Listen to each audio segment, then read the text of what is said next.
Greetings from Tokyo, my dear friends. This is Daisuke, and I hope all of you are doing very well today. I've been asked many times by some viewers to try to do more, updates as far as the titles that I receive in the mail.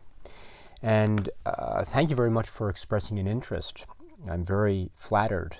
I don't think people usually would be interested in knowing what I received in the mail. But if you are interested, I can let you know what I've received in the mail this week, just to let you know where my mind is at, and we can go from there. So, first of all, I did receive these not this week, but I did receive these some time back. So I haven't shown them yet, but I've already gone through them, and I'm going to be talking about them very soon. But they're the Criterions. So I received these four earlier this month, or I'm sorry, it's now February, so late last month.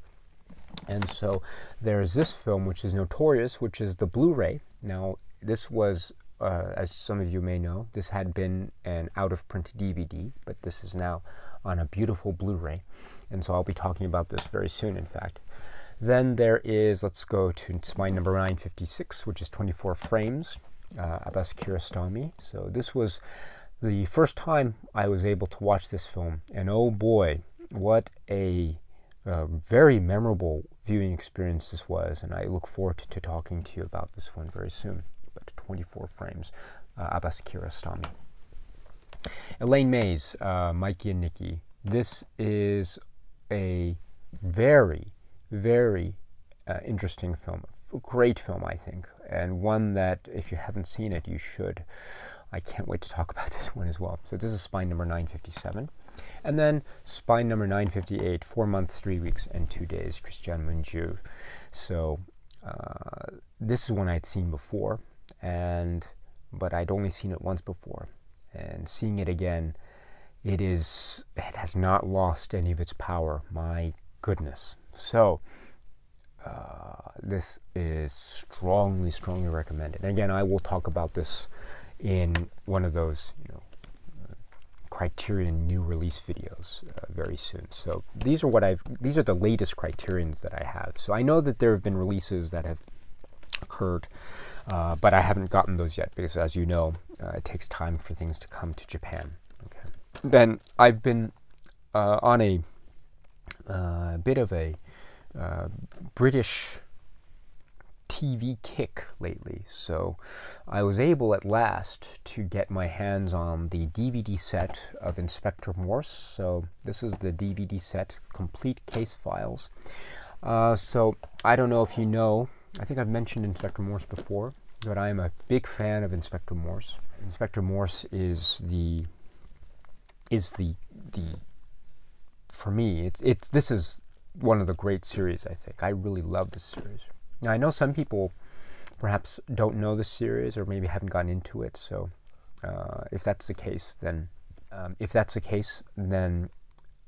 if you can, I think the episode that I would recommend the most to you is the episode called Second Time Around. There's an episode called Second Time Around, which is brilliant. There's also an episode called Masonic Mysteries, which is also brilliant. So again, Second Time Around and Masonic Mysteries. If you can watch those, I think those are just some of the great episodes. Brilliant, especially Second Time Around. I love Second Time Around so much. That is a real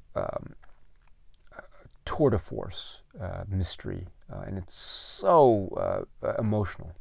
And for those of you who are Star Wars fans, as you know, Star Wars original trilogy fans, there are some actors who appear in the Star Wars original trilogy and the prequel trilogy, I think also, who appear in Inspector Morse episodes, but in particular those two episodes, Masonic Mysteries and Second Time Around. I won't say who, that might be spoiling it a bit, but there are some Star Wars actors that do appear. So if you are interested in Star Wars but haven't experienced Inspector Morse, perhaps that might be a nice entry point for you. But of course, there's more to Inspector Morse than the connections with Star Wars, I think. I think more significantly, of course, Inspector Morse is a really great, gripping drama. There are some episodes that are particularly fine, and so there's that. But I just mentioned it just as an entry point, perhaps. But anyway, there's Inspector Morse, which is what I got. Then there's this, which I just got yesterday, which is The Complete Tales of the Unexpected. Now, as some of you may know, I used to live in the United Kingdom when I was a little kid. Not for very long, maybe about 3 or 4 years. But during that time, the show would be on intermittently. And whenever it came on, it had that theme song with the dancing lady. I would always be freaked out and I would just be so happy and excited because I love these shows and they always freak me out.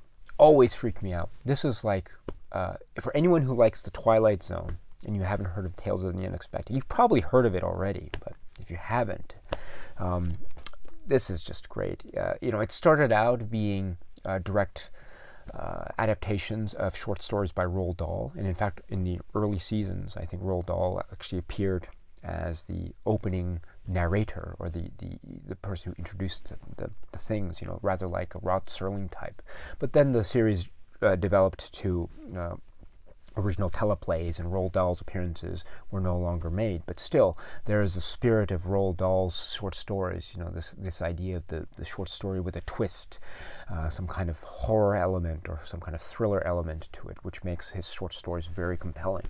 And so watching these teleplays play out, some are, I think, better than others, but there are some real creepy ones here and some real surprises and some laughs, but I think genuine surprises in Tales of the Unexpected. So if you haven't seen this, oh gosh, I'm not sure if this is available anymore, unfortunately. I think this set, which is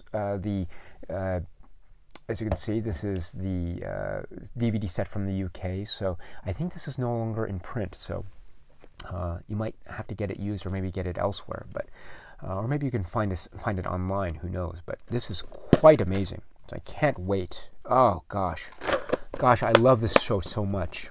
The Landlady, oh my gosh, The Landlady. Okay, so there's that, and this is something I just got in the mail just now. So this is Dennis Potter at London Weekend Television. And so this has the teleplays Blade on a Feather, Rain on the Roof, Cream in My Coffee, Shaggy Dog, which I haven't seen actually, gosh, Moonlight on the Highway, which I also haven't seen, and Lay Down Your Arms. So it has 2 teleplays which I haven't seen. So this is going to be very exciting. As you know, or some of you may know, I'm a great admirer of Dennis Potter's work. I think his work is quite astounding, and I think some works in particular are actually, among the most brilliant things I've ever seen. So this is very, very, I'm very much looking forward to looking at this, which I got also. So Suspiria, which is the Blu-ray, and this comes in this slipcase. So, but this is the Blu-ray itself. And I'm a little bit disappointed in the Blu-ray because the special features are quite mediocre in my opinion. There are only 3 special features here, which is the making of Suspiria, which is, and there's Secret Language of Dance, and the Transformations of Suspiria. Now, I have no problems with the Secret Language of Dance and the Transformations of Suspiria documentaries. I think in terms of content, I think they're quite good. I think they're mediocre in the sense that these 2 documentaries are already made available on Amazon Studios' YouTube channel for free, and they're quite short, so you don't even need to get this disc to watch these 2 supplements. They're really good, so you should take a look at them, but I'm disappointed in this Blu-ray because these supplements are already made available for free elsewhere. And then there's the 3rd supplement, which is called The Making of Suspiria, but that's a very short, like 4-minute, essentially glorified promo for the film. It just intercuts interviews with shots from the trailer. So it's just a huge trailer, essentially. I don't really like it at all. In fact, what I would have preferred to have seen, at least, is the trailers. I would have loved to see the trailers included in this Blu-ray, because I love those trailers, but they're not included here. So it includes stuff that is available on Amazon Studios' YouTube channel, but it doesn't include the trailers. So all in all, I think the supplemental features here are quite disappointing. But the film is so good, and it holds up. I was so happy to say that it holds up so well on rewatch. I love this film now. I love this film. One of these days, I should really have a deep dive in talking about this film and the Dario Argento film side by side. I'd love to do that. Incidentally, one of the things I love about Japan is that once in a while, Japanese magazine publishers and book publishers, they tend to do this. They have a great way of basically synthesizing stuff and organizing stuff and gathering stuff in a way and putting it in a very concise volume of a magazine or something. They do this often with films. But I was surprised. I was in the bookstore the other day, and I saw this in the magazine section, which is a Japanese book called Suspiria Magazine. And essentially what this is this is a book in Japanese, which basically goes through the new film Suspiria, and it talks about it has interviews with Luca Guadagnino and Jessica Harper, and also has stuff from various critics about their reactions to the new film and how it plays in the context of their understanding of the Argento film. And has an overview of the Argento film and an overview of the Guadagnino film, and has the idea of an overview of what The Three Mothers is, an overview of Argento's career and Guadagnino's career, and also has interspersed in this these wonderful little illustrations here. If you look there, isn't that really cool? It has a little breakdown here in terms of illustrations. On this side you have the Argento film, and on this side you have the Guadagnino film. And you have here written all aspects that are related to each particular film. And so this is an interesting little illustrative graphic on the differences and similarities between the two. And then also you have information about articles about the music, about the context of German cinema in the late 1970s. You have more artwork here. Oh gosh, this is great. Here's another illustration here. That's lovely. Look at that. Look at that. Isn't that the coolest thing? I love this. This is why I love Japan. I love Japan. Gosh. Suspiria Magazine. Which? From Suspiria 1977 to Suspiria 2019. 2019, because the film Suspiria, Guadagnino Suspiria, was released in Japan in January 2019. So this is really wonderful. Yes. Oh gosh, this is why I love Japan. So anyway, so that's Suspiria, the new Blu-ray. So the supplements are bad, but the film itself is excellent. So anyway, that's it from me. So that's my update for now. Sorry about the haphazard nature of it, and I hope it wasn't too unsatisfactory for you. If it was in any way, I sincerely apologize. And in the meantime, if you have any new Blu-rays that you've received, any films that you have seen that you want to talk about and share with me, I would so love to hear your thoughts and comments about that, and to hear anything interesting that you've seen, any recommendations you have. As always, I'm always very happy to hear what recommendations you have for me, because that helps me grow as a film watcher and as a human being. So yeah, as always, if you have anything that you think I should watch, let me know.